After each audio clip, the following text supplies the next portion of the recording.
Bismillahirrahmanirrahim. Assalamualaikum warahmatullahi wabarakatuh.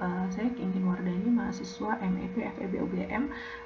Pada kali ini akan mempresentasikan penelitian sebagai tugas akhir dalam perkuliahan dengan judul Analisis Pengaruh Pendaftaran Merek Terhadap Kinerja Perusahaan Industri Kecil dan Menengah Daerah Istimewa Yogyakarta. Studi pada fasilitasi pendaftaran merek oleh Dinas Perindustrian dan Perdagangan Daerah Istimewa Yogyakarta dengan dosen pembimbing Bapak Iwayan Kalantara MSI PhD dan moderator seminar strategi riset Bapak Bowo Spiono MKon PhD. Untuk latar belakang penelitian adalah begitu besarnya kontribusi industri dan khususnya industri kecil menengah memiliki peranan yang cukup fundamental dalam penciptaan lapangan kerja serta memainkan peranan penting dalam social cohesion, maka perlu ada dukungan dari berbagai pihak, salah satunya adalah pemerintah daerah dan pemerintah pusat.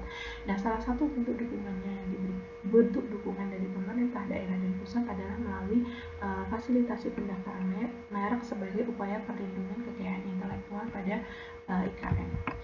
Nah, atas dasar itu peneliti ingin menguji apakah memang terdapat kontribusi positif dari dukungan pemerintah itu terhadap kinerja perusahaan yang dilihat dari nilai penjualan dan persepsi konsumen.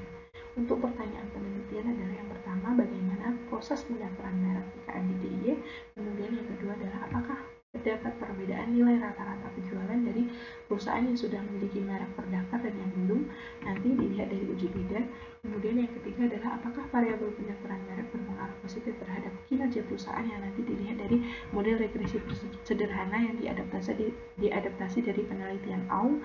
Kemudian yang keempat adalah apakah variabel pendaftaran merek berpengaruh positif terhadap kinerja atau penjualan IKM yang nanti nilainya didapat dari nilai nominal dari nilai penjualan dan pendaftaran merek serta memasukkan dua variabel kontrol. Hipotesis yang pertama adalah terdapat perbedaan nilai rata-rata penjualan antara perusahaan yang sudah memiliki merek terdaftar dan yang belum memiliki merek terdaftar. Kemudian hipotesis yang kedua adalah variabel pendaftaran merek berpengaruh positif terhadap kinerja IKM. Yang ketiga adalah variabel pendaftaran merek berpengaruh positif terhadap kinerja atau penjualan IKM dengan metode regresi berganda dengan variabel kontrol biaya pemasaran dan ukuran perusahaan. Kemudian untuk data dan sampel adalah data primer dengan tahun 2021 dengan cara kuesioner minimal 60 IKM dan wawancara 3 IKM dan 2 pemangku kebijakan dengan metode pengambilan sampling purposive sampling melalui beberapa pertimbangan tertentu. Nah, data akhir yang digunakan adalah 207 dengan untuk model regresi adalah 191. Kemudian metode analisisnya adalah studi deskriptif, kemudian uji beda untuk menguji nilai beda dari masing-masing kategori, kemudian simple regression ini adalah persepsi konsumen yang diadaptasi dari penelitian Aung, dan yang ketiga adalah multiple regression untuk melihat pengaruh pendaftaran merek terhadap nilai penjualan dan dimasukkan biaya variabel kontrol biaya pemasaran dan ukuran perusahaan. Ini adalah link kuesionernya. Kemudian studi deskriptifnya, sebagian besar sampel penelitian itu berasal dari Kabupaten Sleman. Kemudian usia perusahaan sebagian besar itu masih baru karena berada di bawah 5 tahun. Kemudian untuk jabatan responden hampir 95% adalah pemilik. Kemudian tingkat pendidikan sebagian besar adalah S1. Kemudian jenis tipe kepemilikan hampir 98% adalah perorangan. Kemudian klasifikasi cabang industri berada di industri pangan. Kemudian ini adalah hasil uji bedanya secara satuan rupiah. Terdapat perbedaan sebesar 356,28 juta rupiah antara nilai penjualan perusahaan yang sudah memiliki merek terdaftar lebih dari 1 tahun dan perusahaan yang belum memiliki merek terdaftar kurang dari 1 tahun dan belum memiliki merek terdaftar sama sekali.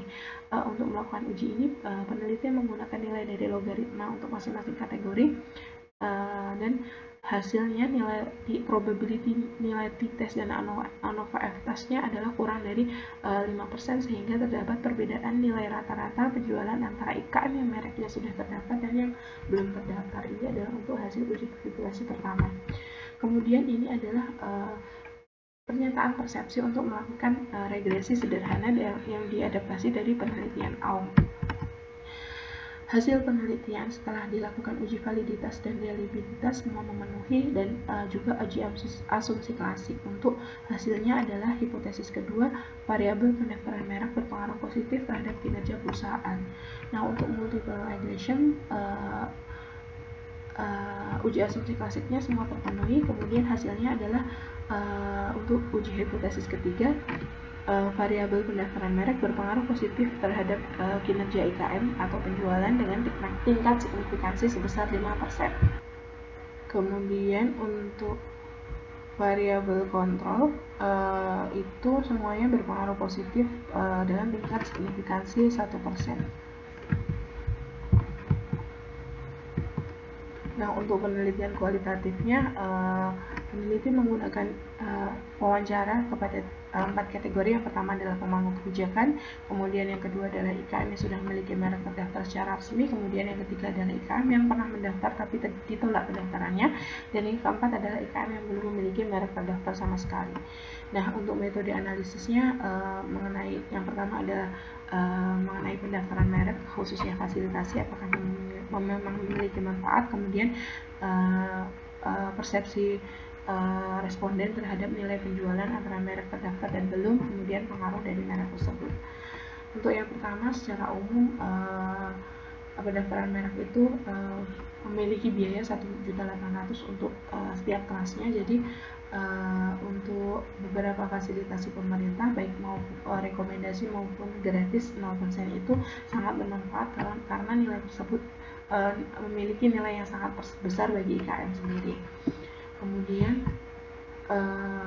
bagi IKM yang belum paham mengenai merek, beberapa solusi yang diberikan adalah edukasi hak kekayaan intelektual terhadap pentingnya peranan dalam bisnis. Kemudian untuk nilai penjualan, menurut WIPO sendiri terdapat 5 manfaat, yaitu hak eksklusif, enforcement, aset yang paling tahan lama dan dijual atau dilisensikan, dan nilai keuangan. Jadi secara umum responden mengatakan bahwa tetap ada bedanya antara nilai penjualan dari merek terdaftar dan belum, karena akan lebih banyak manfaatnya, lebih bagus. Tetapi kalau dikatakan langsung laris itu ya tidak, karena mereka merasa lebih aman dan percaya diri dalam melakukan segala aktivitas bisnisnya.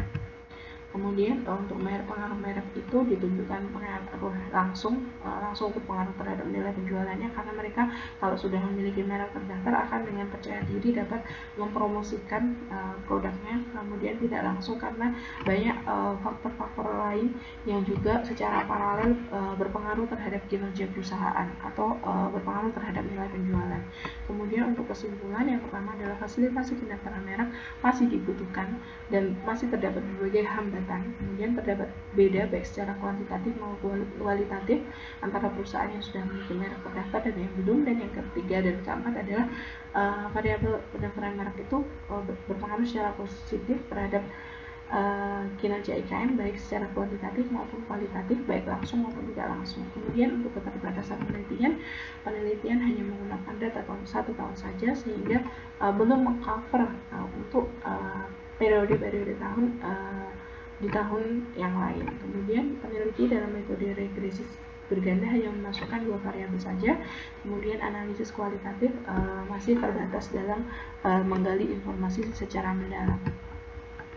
Kemudian implikasinya, analisis kualitatif sejalan dengan hasil dari analisis kuantitatif. Hanya saja pendaftaran merek tidak bisa berkontribusi positif terhadap kinerja perusahaan apabila tidak dibarengi dengan konsistensi kualitas barang yang diproduksi. Pengaruh pendaftaran merek bisa dilihat dari manfaat yang diberikan atas pendaftaran salah satu jenis aset tidak berwujud ini. Besarnya manfaat yang diperoleh IKM ini telah memberikan kontribusi positif bagi tumbuh dan kembangnya IKM. Pendaftaran merek merupakan langkah awal untuk memproteksi potensi sebuah nilai agar tidak diambil oleh pihak lain. Tetapi pendaftaran merek tanpa dibarengi dengan konsistensi kualitas barang yang dihasilkan tidak dapat merealisasikan potensi yang sudah ada tersebut. Demikian presentasi dari saya. Ada kurang lebihnya saya mohon maaf. Wassalamualaikum warahmatullahi wabarakatuh.